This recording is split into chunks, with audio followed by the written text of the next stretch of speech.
오늘도 주의 음성 듣기로 주의 이름으로 축원합니다. 우리 하나님은 세상을 창조하셨고 예수님 구원하시며 성령님 우리와 함께하여 주십니다. 우리의 믿음이라고 하는 것은 하나님 우리를 창조하신 것과 우리를 보호하시고 우리를 구원하시고 우리를 인도하시고 우리와 영원토록 우리의 모든 삶을 다 모든 생애를 함께 하신다고 하는 것을 믿는 겁니다. 웨스라고 하는 한 소설가가 있는데 그가 쓴 글 가운데 보게 되면 어떤 사람이 매일 오후 5시에 성당에 들어가 그 가운데 기도를 하며 그러면서 1시간씩 기도를 쌓아왔던 사람이 있었다고 합니다. 그런데 그렇게 매일 오후 5시에 1시간씩 기도했던 사람이 함께 어느 날 많은 세월을 지나왔는데 한 번은 기도를 하는데 주의 음성이 들리더라는 겁니다. 기도의 내용은 하나님 나를 도와주세요, 하나님 나와 함께 해주세요 라고 하는 그런 기도의 내용이었다고 합니다. 그때 하나님의 음성이 들려왔는데 하나님 말씀하시기를 그 가운데에 하나님의 약속의 말씀을 내가 너를 들었고 내가 너를 도와줬고 내가 너와 함께 한다 라고 하는 말씀을 하시더라는 겁니다. 그때 그 소리를 듣고 그 사람이 하는 말이 진짜 하나님 나와 함께 하셨네요, 나의 소리를 들으셨네요 하더니 그 자리에서 심장마비로 죽었답니다. 왜냐하면 지금까지 그렇게 누차 형식적으로 그렇게 고백하고 그렇게 기도했지만 하나님이 들으신다는 것은 믿지 않았다는 겁니다. 오늘날 많은 사람들이 교회 와서 부르짖고 기도하고 하지만은 하나님의 소리도 그 음성도 듣지 못하니까 그러니까 마치 하나님이 안 계신 것처럼 그렇게 형식적으로 살아온 사람들도 있더라 하는 거지요. 이런 거 저는 기억해야 됩니다. 하나님 여전히 살아계시며 우리와 함께 하심을 믿으셔야 됩니다. 흔히 말하기를 많은 사람들이 결혼은 왜 하느냐라고 물었을 때에 가장 많은 퍼센트가 안전의 욕구를 채우는 거였습니다. 안전에 대한 부분, 왜냐하면 사람들이 자기 자신도 누구에게 의지하고 기댈 수 있고 보호를 받기를 원하는 그런 욕구는 누구에게나 다 있더라 하는 거지요. 그러므로 서로가 서로를 보호해주고 또 그 가운데 자유함을 누리고 자기들만의 왕국을 만들어 그 가운데에 행복하기를 바라는 것이 사람들마다의 가지고 있는 기본적 욕구라고 이야기를 하는 겁니다. 그러므로 가정과 교회는 신적 영역이기 때문에 하나님이 그들에게 주신 하나님의 방법이요, 하나님의 장소요, 하나님의 줄로 재어진 구역이라고도 볼 수 있는 겁니다. 그럼으로써 남자는 힘이고 여자는 아름다움이기 때문에 남자의 힘이라고 하는 것은 여자를 그에 대하여 쥐락펴락하고 잡아놓고 살고 하는 그런 의미를 말하는 것이 아니고 가장으로서의 신뢰를 받는 거라고 하는 겁니다. 그래서 책임감을 가지고 온 가족의 아내와 모든 자녀들을 보호하고 그들을 책임지겠다고 하는 그런 마음이지요. 온 가족이 아버지를 또한 남편을 기대고 의지하면서 살아가면서 안전에 대한 그러한 것으로 보장받고 싶어 하는 것과 같다는 겁니다. 가장이 소년과 같이 철없이 움직인다면 기대지도 못할 것 같고 의지하지도 못할 것 같은 마음에 안전에 대한 불안감이 그 속에 있게 되더라 하는 거지요. 물론 돈벌이가 많이 부족할 수 있을지 몰라도 그 가운데에 그래도 가정을 책임질 수 있다고 하는 자신감과 그 의지를 보여주는 것이 중요하다고 이야기를 합니다. 사랑하는 성도 여러분, 우리가 여러분과 제가 하나님을 왜 섬깁니까? 왜 하나님을 의지합니까? 하나님은 전능자이시기 때문입니다. 하나님은 권세가 있으시고 그 능력이 한이 없는 분이시라 하는 거지요. 그러므로서 성경은 하나님은 우리를 도우시는 분이시라고 말씀을 합니다. 시편 27편 1절입니다. 시작. 여호와는 나의 빛이요 나의 구원이시니 내가 누구를 두려워하리요. 여호와는 내 생명의 능력이시니 내가 누구를 무서워하리요. 우리가 하나님을 섬기고 하나님을 믿고 따르는 것은 하나님이 우리의 빛이 되시고 구원이 되시고 생명이 되시고 능력이 된다는 것을 믿기 때문이 아닙니까? 그 전능하신 하나님이 우리를 보호하신다고 하는 그 약속을 믿기 때문에 무서워하지 않고 두려워하지 않는 겁니다. 구약의 하나님의 임재하심을 쉐키나라고 해서 그 가운데 성막 가운데 임재하신 불기둥과 구름 기둥으로 보여주신 것은 하나님이 내가 너희를 보호한다고 하는 하나님의 그 약속이 그 속에 들어있기 때문에 그렇습니다. 신약에서도 마찬가지입니다. 여러분과 제가 예수 그리스도를 만나면 변화가 일어납니다. 치유가 일어납니다. 하나님의 능력을 경험한 모든 사람에게는 이와 같이 전능자의 손길이 있다고 하는 거지요. 혹이 말하기를 네로와 히틀러가 지나간 그 발자국에는 전쟁과 살상이 있었고 청교도들이 움직이는 그 모든 발자취에는 교회가 세워졌고 광산이 세워지고 그리고 농지가 개간이 되어지는 일이 일어났으며 예수님이 지나가신 그 발자취에는 사랑의 역사가 일어났다는 겁니다. 병든 자가 치유를 받고 죽은 자가 살아나고 눈먼 사람이 뜨는 역사가 일어났다 하는 거지요. 그러므로 어떤 학자들이 평론하여 말하기를 불교는 좌상이라고 표현을 합니다. 왜냐하면 그에 대하여 앉아서 하는 일들이 많이 있습니다. 연부를 하고 그 가운데 묵상을 하고 하는 그런 좌상으로 이루어진다면, 그렇다면 기독교는 입상이라고 말합니다. 서서 이루어지는 일들이 많이 있고 예수님 가시는 곳마다 일어나서 움직이시는 일들이 굉장히 많으셨다는 거죠. 예수님의 사역은 서서 하셨다는 겁니다. 대부분이 서서 움직이며 길가에서 있는 모든 집안에 신방을 하시고 움직이시는 일들이 있다는 거죠. 성지순례를 갔다 온 사람들은 압니다. 거라사라고 하는 것에 대해서는 거기는 별로 사람들이 갈 수 없는, 별로 찾지 않는 곳입니다. 예수님이 거라사 지방을 가신 것도 거라사에 악기 들린 자를 불쌍히 여기셔서 찾아가신 것이고, 그리고 수가성에 있는 여인 사마리아도 유대인들은 다 돌아서 가지 거기를 통과해서 관통해 가지는 않는다는 겁니다. 그러나 사마리아를 관통해 가신 이유는 수가성의 여인을 찾아가신 것처럼 성경 안에서는 이와 같이 예수님이 움직이시는 일들이 나오죠. 삭개오의 가정에도 들어가십니다. 심지어는 나사로의 무덤까지도 신방하셔서 그 가운데에 그를 살려내시는 일도 행하시더라 하는 겁니다. 사랑하는 성도 여러분, 인류는 죄 가운데에 하나님의 영광을 잃어버렸어요. 죄 때문에 쫓겨난 바 되었고 하나님의 영광을 잃어버렸죠. 그러므로 죄는 하나님의 영광을 볼 수가 없습니다. 본문에 가지고 있는 맹인에 대한 소개는 인류를 대표하고 있는 말입니다. 눈만 멀은 것이 아니라 모든 사람들이 다 하나님의 영광을 볼 수 없는 것과 같다는 겁니다. 예수님이 이 땅에 오신 목적 중에 하나는 온 인류로 하나님의 영광을 보게 하려 함입니다. 믿으면 하나님의 영광을 볼 줄로 믿습니다. 요한복음 11장 40절입니다. 시작. 예수께서 이르시되 내 말이 내가 믿으면 하나님의 영광을 보리라 하지 아니하였느냐 하시니 라고 말씀하죠. 곧 내가 믿으면 하나님의 영광을 보리라. 그러므로 신앙인들은 반드시 그를 뵐 수 있다는 것을 믿으셔야 됩니다. 그런데 성경은 우리에게 말씀하기를 예수를 믿는 자라 믿지 않는 자라 모두가 다 하나님을 배운다고 되어 있습니다.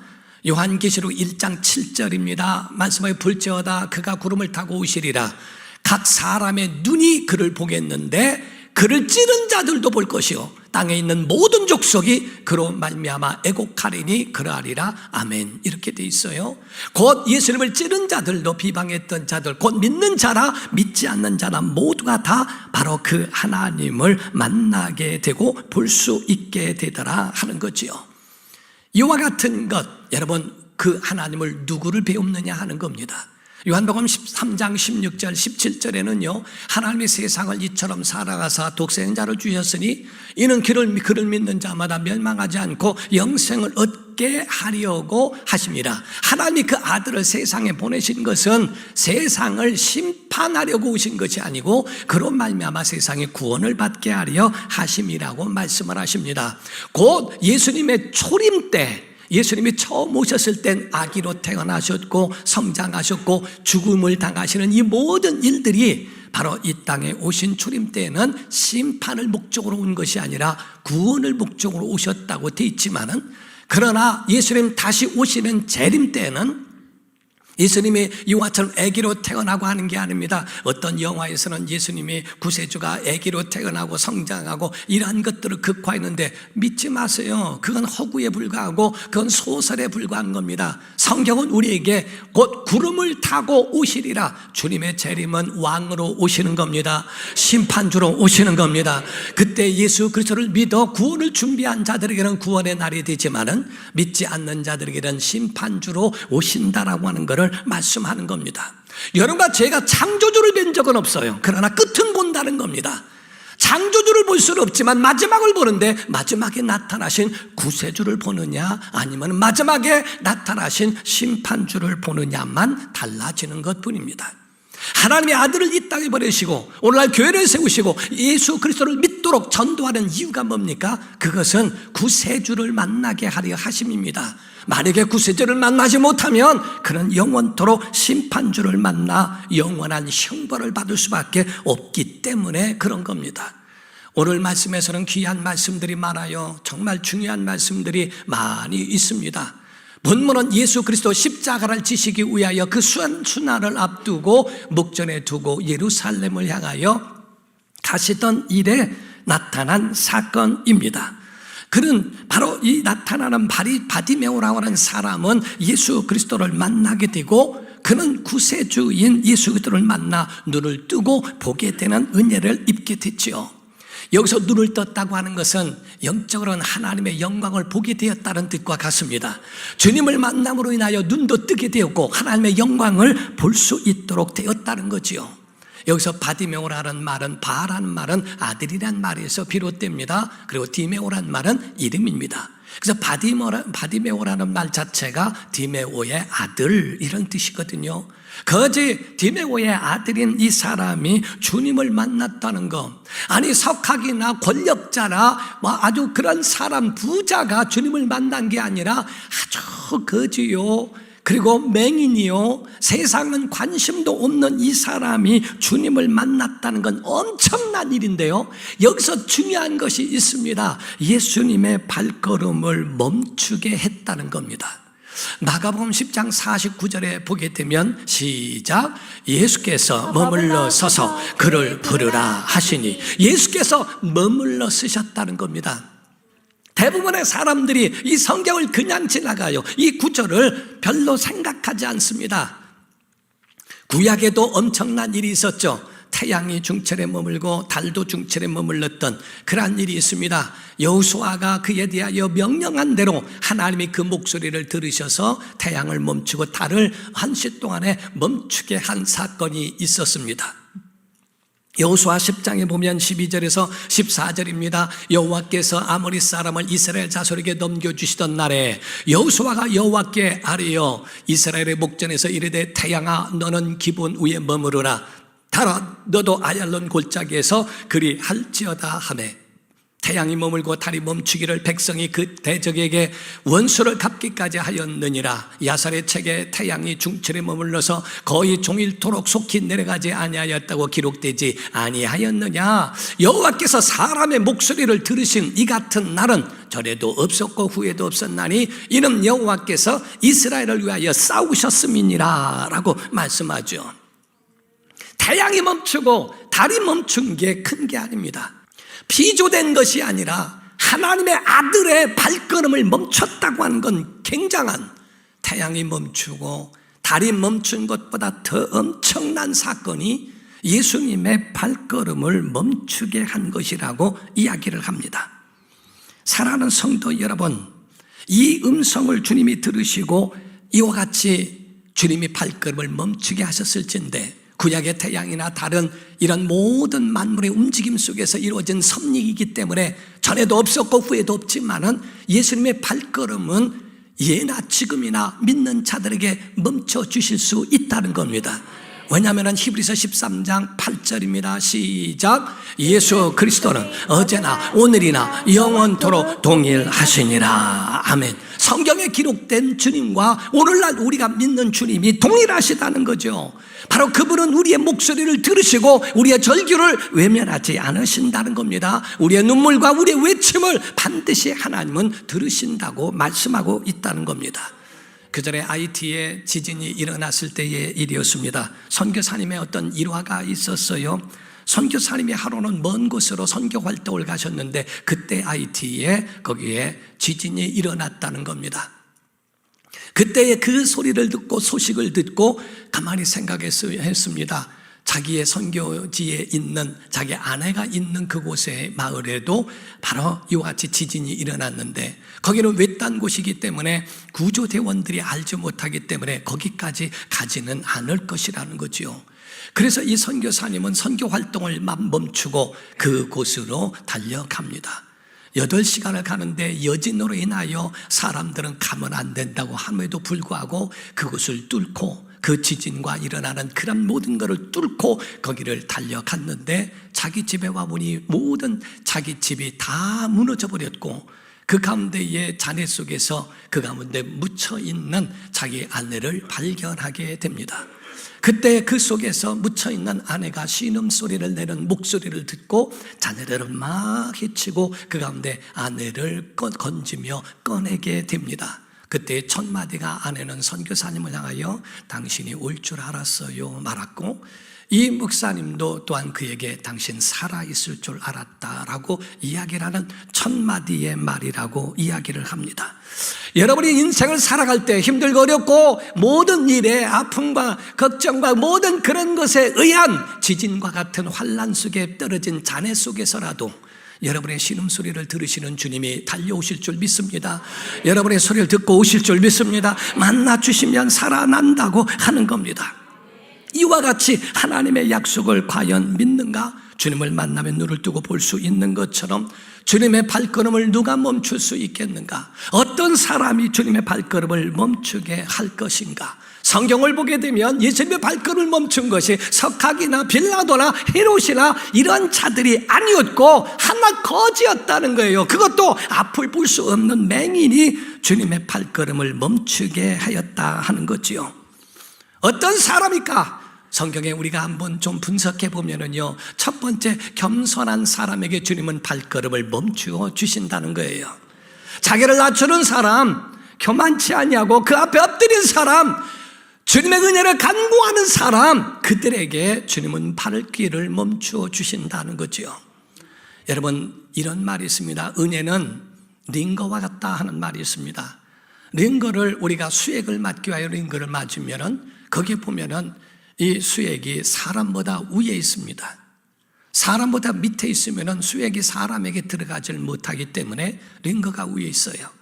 우리는 은혜 아래 있어야 되고 믿음 아래 있고 말씀 아래 주의 은혜 아래 있어야 우리가 낮은 데로 임하는 하나님의 은혜를 입는 것인데 오늘날 많은 사람들이 물질이 있고 권력이 있고 뭔가 조금 있으면 아쉬움이 없다고 얼마나 교만하고 얼마나 아주 정말 사람들을 무시하고 하는 그러한 일들을 행하는지 몰라요. 하나님의 은혜가 없다는 겁니다. 하나님의 은혜를 자기 자신을 낮추고 그 앞에 엎드리고 자기보다 다른 사람들을 더 높게 평가해주고 그들을 칭찬할 줄 알고 할 수 있는 그런 사람이어야 하는데 자기를 내려놓지 못할 때는 주님이 멈추시지 않는다는 거예요. 내 모든 걸 내려놓을 때 주님의 발걸음이 멈추실 줄로 믿습니다. 두 번째가 주님을 향하여 부르짖는 자입니다. 우리가 그냥 조그맣게 솔솔솔솔 기도하는 것도 좋지만 절규가 있는가? 주님을 향하여 한번 그렇게 해봤습니까? 여러분의 인생을 결정하기 전에 하나님 앞에 한번 부르짖어 봤습니까? 저는 기도하다가 누가 부르짖으면 누굴까? 라고 쳐다보는 것은 그가 시끄러워서 하는 게 아닙니다. 누구일까? 주님이 바라봐 주셨으면 좋겠다. 주님이 들으셨으면 좋겠다. 얼마나 절규하는 그 힘든 가운데에 하나님 앞에 그렇게 몸부림을 칠까 하는 겁니다. 마가복음 10장 46절 47절에 말씀하고 있죠. 그들이 여리고에 이르렀더니 예수께서 제자들과 허다한 무리와 함께 여리고에서 나가실 때 디메오의 아들인 맹인 거지 바디메오가 길가에 앉았다가 나사렛 예수시란 말을 듣고 소리질러 이르되 다윗의 자손 예수여 나를 불쌍히 여기소서 하거늘 소리질러라고 이렇게 말씀하고 있습니다. 목마른 사슴에 대하여 말하고 있는데, 사슴은 원래 조용한 짐승으로 표현되어 있지만은 목마를 때는 굉장한 괴성을 내는 그런 소리를 낸다고 그러죠. 목마를 때 자기가 죽을 것 같을 때 그런 것처럼 여기서 지금 이 목마른 사슴처럼 괴성을 지르는 겁니다. 절규하는 겁니다. 주님, 주님이 아니면 안 됩니다. 주님의 은혜가 아니면 안 됩니다. 주님 여기 좀 봐주세요. 주님 여기 좀 한번 돌아봐 주세요 라고 하는 겁니다. 나 은혜가 아니면 죽을 것 같습니다. 주님을 너무 쉽게 생각하고 있지, 정말 주님이 아니면 안 될 것 같고 죽을 것 같은 마음에 이런 절규가 과연 있습니까? 예레미야 33장 3절에 이런 말씀이 있죠. 시작. 너는 내게 부르짖으라. 내가 내게 응답하겠고 내가 알지 못하는 크고 은밀한 일을 내게 보이리라. 이사야서 58장 9절입니다. 시작. 내가 부를 때에는 나 여호와가 응답하겠고 내가 부르짖을 때에는 내가 여기 있다 하리라. 아멘. 내가 부를 때, 내가 부르짖을 때 내가 여기 있다고 응답하겠다고 말씀을 하시는 거예요. 작게 기도하고 솔솔솔솔 기도하는 게 되고, 크게 기도하면 방해된다고, 시끄럽다고, 최신물이 없다고 할지 모르지만 기도는 명상이 아닙니다. 기도는 가지고 있는 명상이나 폼 잡는 게 아닙니다. 부르짖는 겁니다. 하나님 앞에 나를 발견시키는 거거든요. 다른 사람 신경 쓰지 않고 주님만 들으면 되니까, 주님 내 목소리를 들어달라고 몸부림치는 그 소리를 들을 때 주께서 머물러 서서 그를 부르라 말씀하신다는 겁니다. 세 번째입니다. 세 번째는 주님의 긍휼을 구하는 자에게 발걸음을 멈추어 주시겠다 하는 겁니다. 마가복음 10장 47절입니다. 시작. 나사렛 예수시란 말을 듣고 소리 질러 이르되 다윗의 자손 예수여 나를 불쌍히 여기소서 하거늘. 신앙의 중요한 거는요, 주님 만나면 자기 자신을 발견하게 되거든요. 내 옷 같은 허울 말고, 내 권력 말고, 내 돈 말고, 내 가지고 있는 명예 어떤 것도 말고, 베드로가 주님을 만난 다음에 누가복음 5장에는요 바다 깊은 곳에 그물을 내려라, 그물을 내렸더니 그 가운데 그물이 찢어지게 잡혔다라고 되어 있습니다. 그물이 찢어지게 잡혀 있는 그곳에 보고 자기를 발견합니다. 주여 나를 떠나소서 나는 죄인입니다. 자기 자신을 발견한 건 죄인이라는 것과 연약한 자라고 하는 것처럼 오늘날 예수 믿고 교만하지 않아야 할 이유가 거기 있습니다. 주님 나를 불쌍히 여겨 주옵소서. 하나님 앞에 불쌍히 여김을, 긍휼을 구하는 자에게 주께서는 그 발걸음을 멈추어 주시겠다 하는 겁니다. 네 번째입니다. 네 번째는 예수 이름 부르면 멈추십니다. 누구든지 주의 이름을 부른 자는 구원을 얻으리라. 주께서 말씀하신 것과 같습니다.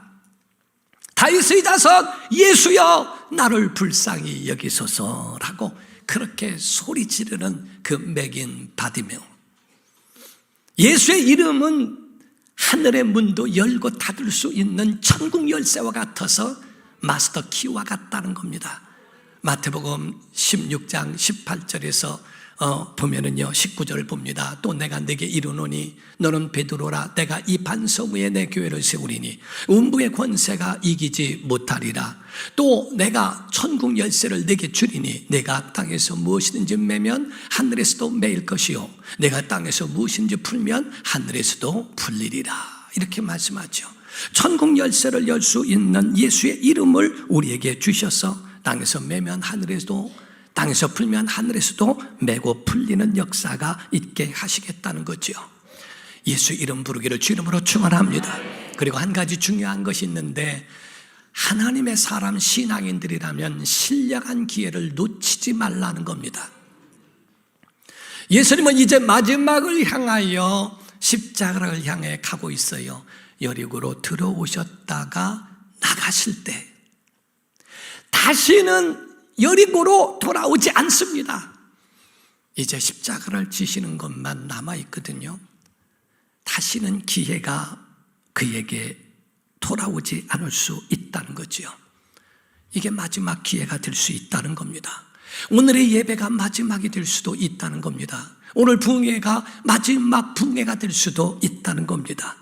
어떤 사람에게는 이와 같이 마지막이 될 수 있는 이것을 회개할 수 있는 기회가 있는데도 이것을 잃어버리고 신령한 기회를 놓치는 것은 굉장히 하나님이 원치 않는 겁니다. 우리 마지막에 있는 이 은혜의 기회를 잊지 말기를 주님으로 축원합니다. 이것이 우리 안에 있고 포기하지 않고 그거를 끝까지 잡으면 은혜를 주실 줄로 믿습니다. 때로는 은혜가 방해를 받을 때도 있어요. 은혜 받으려고 그러면 방해꾼들이 왜 이리 많은지 몰라요. 은혜 받을 만하면 무슨 일이 생깁니다. 은혜 받을 만하면 가정에도 일이 생기고, 은혜 받을 만하면 교회에서도 사람과의 만남에 부딪힘이 있습니다. 은혜 받을 만할 때 주일날만 되면 꼭 어디가 아픕니다. 주일날만 되면 꼭 우환이 생깁니다. 주일날만 되면 꼭 이상한 사람이 찾아옵니다. 그래서 마음을 상하게 하고 그렇게 해서 교회 갈 마음을 완전히 사라져버리게 만듭니다. 사탄은 우리에게 사탕을 벌려주셔서 그 사탕을 물려 그것에서 다른 생각 전혀 못하게 만들어 놓고 은혜를 까먹게 만들 수도 있다는 거죠. 그런데 과연 이럴 때 어떻게 해야 될까? 오늘 본문 말씀 마가복음 10장 48절입니다. 시작. 많은 사람이 꾸짖어 잠잠하라되 그가 더욱 크게 소리질러 이르되 다윗의 자손이여 나를 불쌍히 여기소서 하는지라. 많은 사람이 꾸짖습니다. 잠잠하라, 시끄럽다. 지금 뭐하는 군중들이 가고 있는데 네가 뭐한데 소리를 지르고 괴성을 지르고 그래. 은혜 받으려고 하는 사람에게 정말 희한한 일들이 일어나거든요. 그런데 이 맹인 바디메오는 이 말에 대하여 전혀 상관하지 않습니다. 더욱 크게 소리를 높여 다윗의 자손 예수여 나를 불쌍히 여겨달라고 소리를 지릅니다. 이길 수 있는 방법은요, 은혜의 수위를 높이는 거예요. 여러분, 정말 영적 방해가 오거들랑, 절망이 오거들랑 좌절하거나 포기하지 말고 믿음의 수위를 높이기를 주님으로 축원합니다. 절망하지 말라는 거예요. 삭개오라고 하는 사람도 있습니다. 예수님을 만나러 나갔는데 그 가운데에 사람이 많고 자기는 키도 작고 배에 관도 자고 돌아선 게 아니고 인파를 넘어서야 주님을 만나죠. 그래서 돌무화과 나무에 올라가는 용기를 가졌던 것처럼 여러분과 저에게도 그러한 영적 방해가 있어도 그것 때문에 주님을 왜 안 믿는다고 합니까? 여러분은 그것 때문에 주님을 만나야 되지. 어째 그것 때문에 주님을 포기하고 여러분 신앙을 포기해야 할까? 에베소서 3장 13절에는 이런 말씀이 있습니다. 그러므로 너희에게 구하노니 너희를 위한 나의 여러 환난에 대하여 낙심하지 마라. 이는 너희의 영광이니라. 여러분, 낙심하지 않으면 정말 우리에게 영광이 찾아올 수 있습니다. 사도 바울의 많은 환난이 있다고 하는 걸 듣고 낙심하지 말아라. 이건 나의 영광이야. 절대로 포기할 수도 없고 이 신령한 기회를 잃어버릴 수 없다고 하는 믿음의 고백과 같습니다. 사랑하는 성도 여러분, 믿음은 예수로 시작하는 겁니다. 그래서 일주일 동안에 여러분 세상에서 일을 했어도 흐트러졌고 했던 마음이 주 앞에 돌아와서 거기서 리셋되는 겁니다. 여러분의 영혼이 다시 시작하는 거라 이 말이에요. 오늘 예배가 그렇게 되기를 바랍니다. 여러분 다시 시작하기를 주님으로 축원합니다. 다시 깨어나야 한다 이 말이에요. 여러분 속에 가지고 있는 새 인생, 지금 거적대기를 겉옷을 덮고 있고 거지에 구걸을 했던 그런 맹인이 보게 되었으니 새 삶입니다. 예수를 만난 다음부터 새로운 삶으로 전환되어지는 역사를 보게 된 거거든요. 이와 같은 역사가 우리에게도 일어나야 한다는 거죠. 마가복음 10장 50절입니다. 시작. 맹인이 겉옷을 내버리고 뛰어 일어나 예수께 나아오거늘. 사랑하는 성도 여러분, 그에게는 진짜 겉옷 자체가 아침에는 낮에는 덥고 아침 저녁에는 춥습니다. 겉옷이라고 하는 것은 거지의 상징이기도 하고 자기에게는 그것이 추위를 막아줄 수 있는 그런 소중한 것일 수 있죠. 벗어버리는 거예요. 여러분 예수 앞에 나오면 다 버리는 겁니다. 그런 모든 옛 것을 지나버리고 예수 그리스도로 새 삶을 입는 은혜가 있기를 주님으로 축원합니다. 그래서 성경에는 믿음이 뭔가, 주님을 만나 그분의 은혜를 받고 변화가 일어나는데 무엇이 믿음인가? 여러분, 예수 이름 부르는 걸 성경은 믿음이라고 말을 했고요, 부르짖는 걸 믿음이라고 했고요, 자기 형편과 모든 사정을 내려놓는 걸 믿음이라고 했고요, 여러분의 인생을 맡겨 새 삶을 사는 것, 겉옷을 던져 버리는 것, 이것을 믿음이라고 말씀합니다. 오늘 예배가 믿음이 되기를 바랍니다. 주님 만나기를 바랍니다. 내 것 내려놓고 주의 은혜를 경험하는 시간이 되기를 주님으로 축원합니다. 어떤 목사님은 자기 집에 들어가실 때에, 그 집에 들어갈 때 어린아이들이 있고 한데, 아이들이 있는데 번호키가 있고 자기가 키가 있어도 키를 열고 들어가지 않는다고 그래요. 초인종을 반드시 눌러준답니다. 그래서 초인종을 누르면 애들이 놀다가 TV를 보다가 만화책 보다가 뭐 하다가 띵동 하면은 어느 순간에 착 정리를 해놓은대요. 그거 들킬까봐. 그래서 아버지는 그 가운데 초인종을 눌러주는 거는 그거 다 정리하라고, 그 시간을 일부러 그에게 배려해 준 마음이라고 하시는 말씀을 하더라고요. 그걸 몰라서가 아니라 그거를 다 정리하라는 거죠. 예배라고 하는 것은 흐트러진 마음을 정리하는 겁니다. 주 앞으로 나와서 주 앞에 다시 내려놓는 것과 같고, 새로운 마음을 갖는 것과 같은 겁니다. 어떤 교수님이 계셨다고 그래요. 소아마비로 1급 장애인으로 급을 받은 분이라고 합니다. 그분이 박사학위 논문을 쓰는데, 그때는 타자를 칠 때라 그 타자를 다 어려운 가운데 쳤대요. 이제 모든 것을 완성을 해가지고서 논문을 가방에다가 큰 가방에다가 넣고 그 다음날 가져가려고 준비를 해놨답니다. 근데 그날 저녁에 도둑이 들어왔어요. 그 큰 가방이 돈인 줄 알고 가져갔어요. 그거를 가지고 왔을 때 돈이 아니라는 걸 확인했으면 갖다 놓겠지 했는데 며칠이 돼도 안 갖다 놓는 겁니다. 밥맛도 없고 죽고 싶더래요. 자, 이거를 내가 얼마나 많은 소아마비로 그 논문을 쓰기 위해서 얼마나 고생했는데 그걸 다 가져가 버렸으니 여기에 대해서 막 낙심이 되더래요. 하나님 앞에 기도를 하고, 그리고 다시 논문을 생각을 더듬으면서 자료들을 모아가지고 논문을 다시 썼답니다. 그리고 논문을 완성을 해냈는데, 그 앞에 감사의 글에고 뭐라고 썼냐면은 생명 주신 하나님과 부모님께 감사드리며, 그리고 내 논문을 훔쳐간 도둑에게도 감사드린다. 뭐냐면은 내가 다시 새로운 삶을 살 수 있도록 했기 때문이라고 표현했다고 그래요. 여러분의 인생이 지금까지 왔을지라도, 여러분 예수님을 만난 인생이 그 다음번으로 이어졌던 맹인 바디메오처럼 오늘도 주님을 만나 새로운 삶을 시작할 수 있는 복된 전환점 있는 예배가 오늘 이 예배가 되기를 주 이름으로 축원합니다. 그런 은혜의 역사가 있기를 예수 이름으로 축원합니다. 기도하겠습니다. 이 시간에 다 같이 기도할 때 하나님 앞에 부르짖으십시오. 정말 기회가 있을 때 신령한 기회를 놓치지 마십시오. 예수 이름으로 다시 시작하는 겁니다.